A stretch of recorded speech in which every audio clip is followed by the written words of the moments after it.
Class 10th के science वाले text book में जो 5वां चैप्टर है उस चैप्टर का नाम है जैव प्रक्रम यानी कि लाइफ प्रोसेसेस। और इसी चैप्टर के साथ क्लास 10th में आपकी बायोलॉजी की स्टडी की शुरुआत होती है। कहने का मतलब ये है कि क्लास 10th में बायोलॉजी का शुरुआत इसी चैप्टर से होता है और यही चैप्टर आपके क्लास 10th में बायोलॉजी का पहला चैप्टर है, ठीक है ना। और इस वीडियो के अंदर हम लोग इस चैप्टर का केवल इंट्रोडक्शन समझने का काम करेंगे, ठीक है। और इस वीडियो में हमारा मेन एम इस बात को समझना है कि जैव प्रक्रम क्या होता है, ये किसके लिए होता है, ये इतना ज़रूरी क्यों है, इसको समझना ज़रूरी क्यों है और ये इतना सिग्निफिकेंट क्यों है, इस बात को समझने का एम हमारा इस वीडियो के अंदर है, ठीक है। तो चलिए शुरू करते हैं, है ना।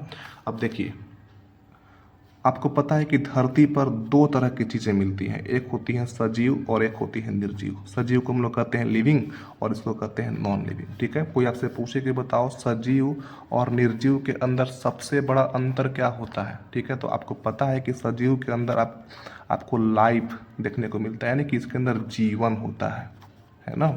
लेकिन निर्जीव के अंदर आपको जीवन नहीं मिलेगा, इसके अंदर लाइफ नहीं है, ठीक है। इसके अंदर आपको लाइफ नहीं मिलेगा, जीवन है ही नहीं इसके अंदर, ठीक है। लाइफ है यानी कि ये जीवन के साथ है, इसलिए इसको हम लोग सजीव कहते हैं। स मतलब साथ, जीवन के साथ है, ये जीवन के साथ नहीं है इसलिए इसको निर्जीव कहते हैं, ठीक है ना। तो यही सबसे बड़ा अंतर होता है। अब किसी भी चीज़ के अंदर अगर जीवन है तो उसके अंदर चेतना भी होती है, यानी कि कॉन्शियसनेस होती है, ठीक है। उसके अंदर अपने अस्तित्व का एहसास होता है, उसको पता है कि हम हैं यहाँ पर, ठीक है ना। अपने अंदर अपने अस्तित्व का एहसास उस जीव के अंदर होता है, लेकिन ऐसा चीज़ निर्जीव के अंदर नहीं होता है। आपको पता है कि सजीव जो होते हैं वो अलग अलग परिस्थितियों में अलग अलग तरीके से बिहेव करते हैं, लेकिन निर्जीव ऐसा नहीं करते हैं। एग्जाम्पल के लिए मान लो कि कोई कुर्सी जो धूप में रखा हुआ है वो हमेशा वहीं पे रहेगा, चाहे वो वहीं पे सड़ गल जाए, पूरी तरह से ख़त्म हो जाए, जल जाए, है ना। वो अपने आप से उठ करके वहाँ से कहीं और नहीं जाने वाला है। लेकिन अगर आप धूप में खड़े हैं, आपको तेज़ धूप लगता है तो आप उठ करके वहाँ से कहीं चले जाइएगा। आपको एक समय के बाद भूख लगता है, आप खाने की ज़रूरत को महसूस करते हो, आप पानी की ज़रूरत को महसूस करते हो, है कि नहीं है। तो इस तरह का चीज़ क्यों है, क्योंकि आपके अंदर चेतना है, ठीक है, आपके अंदर एक समझ है, ठीक है। और इस तरह का चीज़ आपको निर्जीव के अंदर नहीं मिलेगा, ठीक है ना। और सजीव के अंदर क्या होता है, सबसे जरूरी चीज सजीव के अंदर होता है दो चीज, ठीक है। एक होता है वृद्धि यानी कि ग्रोथ, और एक होता है विकास यानी कि डेवलपमेंट, ठीक है ना।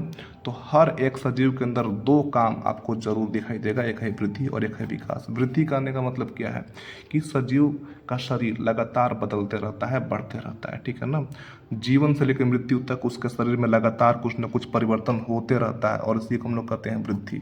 विकास का मतलब क्या है कि वो उसका तरीका हमेशा बदलता रहता है, वो आगे चल करके हमेशा इवॉल्व होते रहता है ना। उसको पता चलते रहता है कि हमको आगे जीवन किस तरह से जीना है, सामाजिक रूप से कैसा व्यवहार करना है, किस तरह से भाषा का प्रयोग करना है। उसके दिमाग का विकास होते रहता है, उसके शरीर के अंदर मांसपेशियों का विकास होते रहता है कि नहीं है, ठीक है। जैसे कि मान लो कि जिस तरह से आप 10 साल पहले दिखते थे, क्या आप आज भी वैसे ही दिखते हो? नहीं। क्या आप आज जैसे दिखते हो, क्या 50 साल के बाद भी वैसे ही दिखाई दोगे? नहीं, ऐसा नहीं है, बिल्कुल नहीं है, ठीक है। तो मतलब कहने का अर्थ क्या है कि वृद्धि उसके अंदर होते रहता है, उसके अंदर विकास होते रहता है, ठीक है। और यही जीवन का सबसे बड़ा निशानी है, ठीक है। किसी भी मुर्दा के अंदर, किसी भी लाश के अंदर वृद्धि और विकास आपको देखने को नहीं मिलता है, ठीक है ना। जैसे एग्जाम्पल में एक बात को और समझिए कि एक छोटा बच्चा जब उसका जन्म होता है तो क्या उसके मुंह में दांत होता है? क्या नहीं होता है, लेकिन आगे चल के उसके मुंह में दांत आ जाते हैं, ठीक है। और जब वो बूढ़ा हो जाता है तो बहुत सारे लोग जब बूढ़े हो जाते हैं तो उनके मुंह से सारे दांत झड़ जाते हैं, सारे दांत गायब हो जाते हैं। जब छोटा बच्चा जब पैदा होता है तो उसके सिर पे ज़्यादा घने बाल नहीं होते हैं, लेकिन बड़े होने के साथ साथ घने बाल आ जाते हैं। लेकिन जब वो बूढ़ा हो जाता है तो बाल गायब भी हो जाते हैं, ठीक है ना। छोटे बच्चे का जो बाल होता है उसका कलर देखो कैसा होता है, जब वो बड़ा हो जाएगा तो उसका कलर और डार्क हो जाएगा। लेकिन जब वो बूढ़ा हो जाता है, चाहे वो लड़की हो या लड़का, ठीक है, 80 साल की बुढ़िया हो गया चाहे बूढ़ा हो गया, है ना, तो उसके बाल का कलर भी चेंज हो जाता है। तो ये सब क्या हो रहा है? परिवर्तन हो रहा है, ठीक है।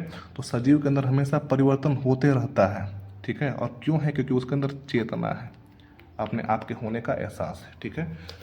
अब आप बोलोगे कि सर वैसे तो माउंट एवरेस्ट जो है, माउंट एवरेस्ट का ऊंचाई हर साल 5 सेंटीमीटर बढ़ रहा है, तो क्या माउंट एवरेस्ट भी सजीव है क्या?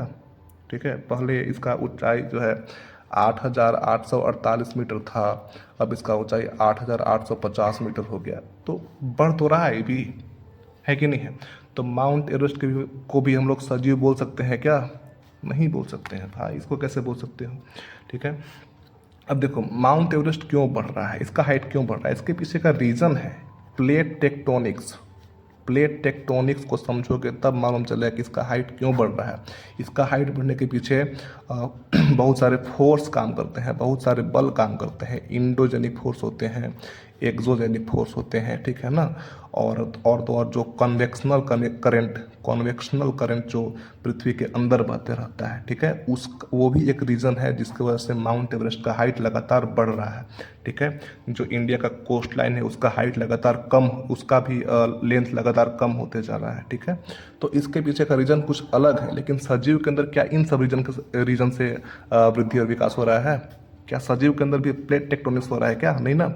तो रीजन अलग अलग होता है। ठीक है, इसके अंदर फोर्स के चलते हो रहा है, ज़बरदस्ती इसका हाइट बढ़ाया जा रहा है, कुछ ना कुछ ऐसा फोर्स काम कर रहा है जिसकी वजह से माउंट एवरेस्ट का हाइट लगातार बढ़ रहा है। लेकिन ऐसा चीज़ इसके साथ नहीं है, ये अपने आप होता है, तो इसके साथ प्राकृतिक रूप से है ना। ठीक है, जिस तरह से खाना खाता है, भोजन करता है, उसके अनुसार इसके शरीर का वृद्धि और विकास होते रहता है। ठीक है कि नहीं है ना। अब देखो एक बात को और समझने का काम करो कि जो सजीव होते हैं, ठीक है, इस चैप्टर में हमको निर्जीव से कोई मतलब नहीं है, सजीव से ही सारा मतलब है। ठीक है, समझने का काम करो, प्रयास करो। देखो सजीव के अंदर क्या होता है, आपको पता है कि सजीव के अंदर जीवन होता है। ठीक है, और जीवन के लिए सबसे ज़रूरी क्या है? तो जीवन के लिए सबसे ज़रूरी है एनर्जी, ऊर्जा।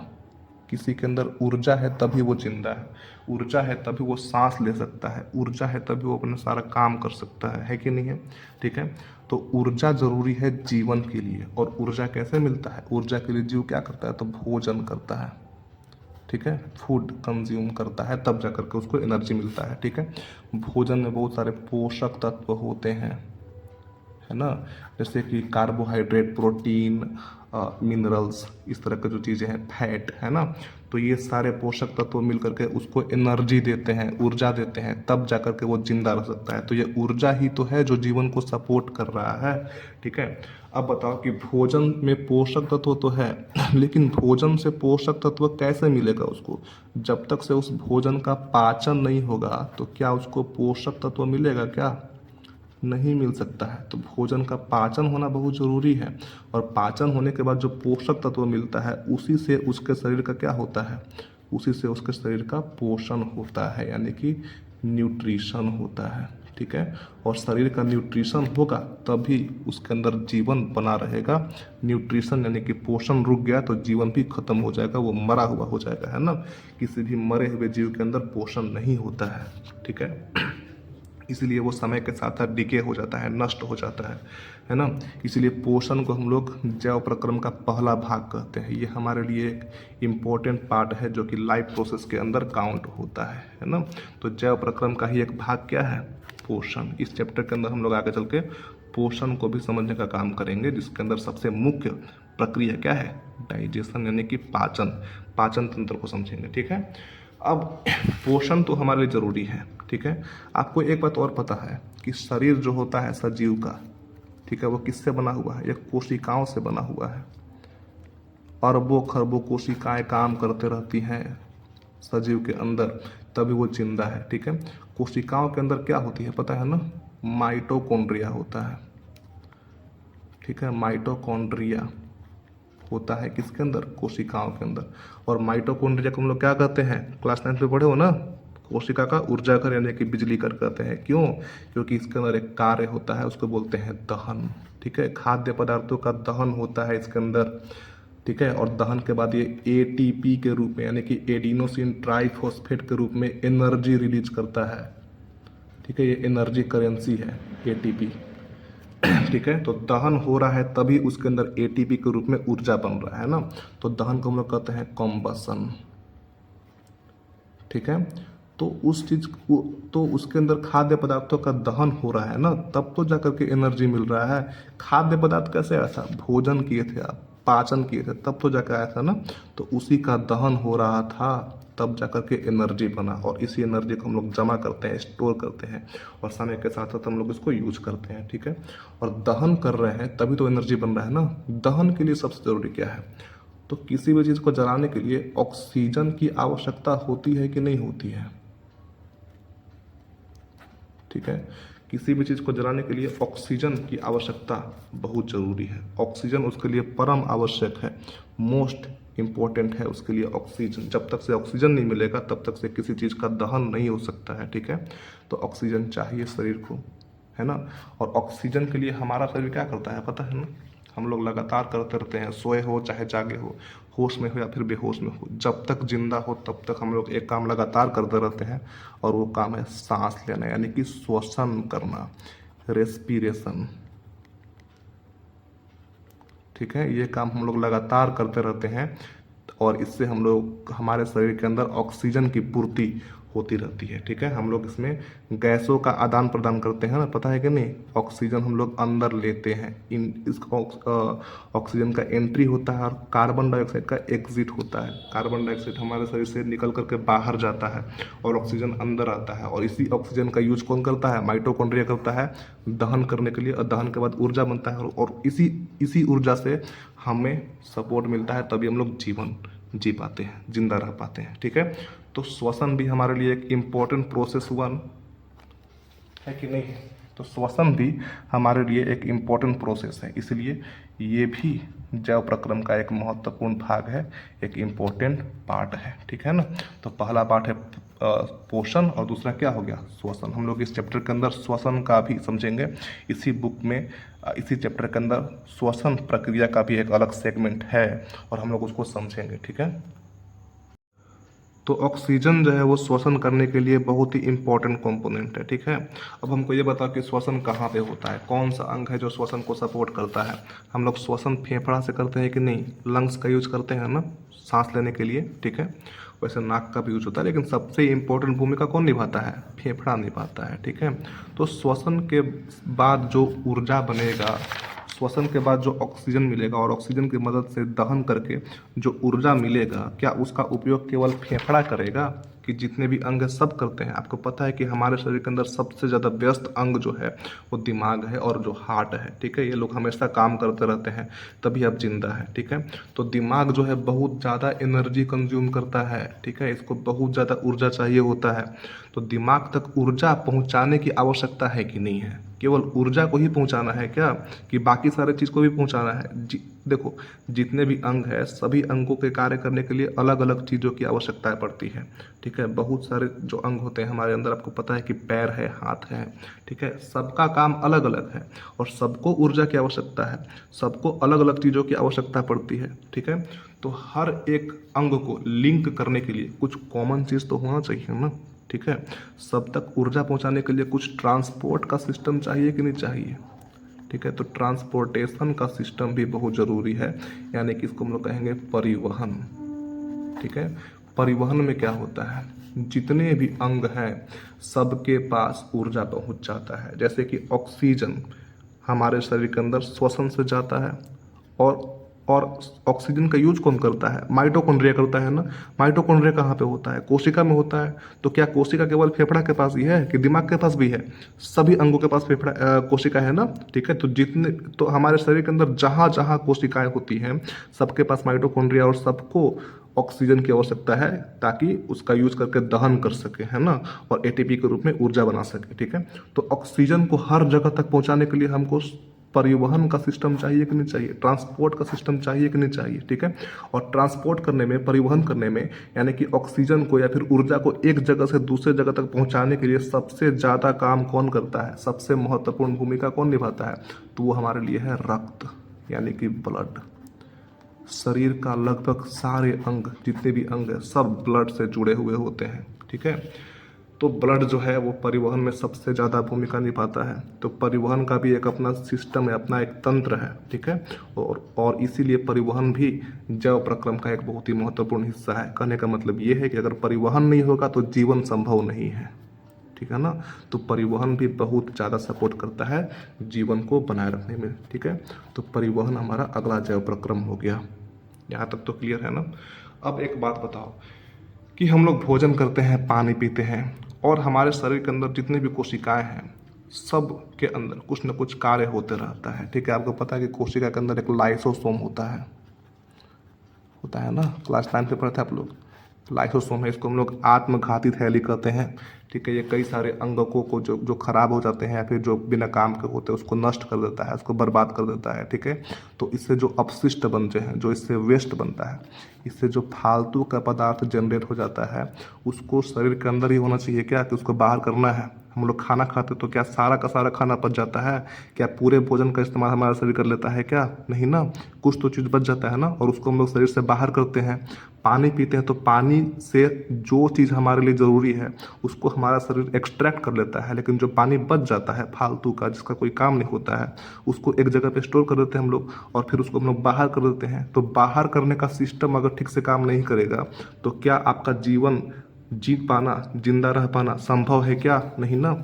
तो इसके लिए हमारा एक सिस्टम है, उसको बोलते हैं एक्सक्रीशन, यानी कि उत्सर्जन तंत्र, ठीक है। उत्सर्जन तंत्र हमारे लिए अच्छे से काम कर पा रहा है, इसलिए हम लोग जिंदा है, इसलिए हमारे शरीर के अंदर जो वेस्ट होते हैं वो निपट जाते हैं, वहाँ से हट जाते हैं, ठीक है ना, ताकि और भी जगह बन सके, है कि नहीं। जैसे मान लो तुम कभी कल्पना करके देखो कि अगर आप खाना खा रहे हैं और जो खाना जो बच जा रहा है फालतू का, उसको बाहर नहीं कर रहे हो, अंदर ही जमा है, तो तुम कब तक खा सकते हो? आपके शरीर की एक लिमिट है कि नहीं है? वो हमेशा वहीं पर रहेगा क्या? उसको हटाना पड़ेगा ना, ठीक है। तो उसके लिए उत्सर्जन तंत्र का ठीक से काम करना बहुत ज़रूरी है। अगर ये ठीक से काम नहीं करेगा तो बहुत बड़ा तबाही मच सकता है भाई, तकलीफ हो जाता है बहुत ज़्यादा, है कि नहीं है। महसूस होता है ना सुबह सुबह, ठीक है। तो उत्सर्जन भी हमारे लिए जैव प्रक्रम का एक बहुत ही इम्पोर्टेंट भाग है, बहुत ही अहम भाग है, इसलिए ये भी जैव प्रक्रम के अंदर ही काउंट किया जाता है, यानी कि लाइफ प्रोसेस के अंदर ही काउंट किया जाता है। और आपके किताब में उत्सर्जन तंत्र का भी एक अलग सेगमेंट दिया हुआ है जिसको कि हम लोग पढ़ेंगे, ठीक है। तो जैव प्रक्रम के लिए जरूरी क्या क्या है, ठीक है। जीवन जीने के लिए क्या क्या चाहिए? पोषण होना चाहिए, पोषण नहीं है तो लाइफ नहीं है, एनर्जी ही नहीं होगा तो फिर क्या लाइफ, है कि नहीं है, ठीक है। तो पोषण से ही जीवन संभव है। उसके बाद श्वसन होगा, जरूरी है, श्वसन से भी जीवन संभव है कि नहीं। श्वसन के अलावा और क्या जरूरी है? ट्रांसपोर्टेशन, परिवहन, और एक्सक्रीशन बहुत ज़रूरी है।